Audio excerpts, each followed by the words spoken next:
இந்த அற்பமா எண்ணப்பட்ட அந்த அதே லேயாளின் மீது தேவனுடைய அனாதி திட்டம் இருந்துச்சு.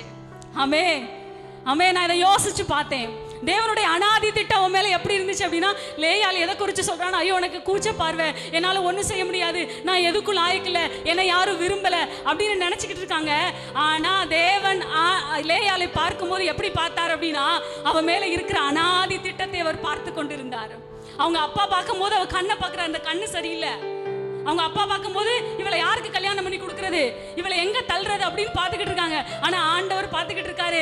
இவளுக்கான அந்த சரியான நோக்கத்தோடும் திட்டத்தோடும் அவர் காத்து கொண்டிருந்தார்.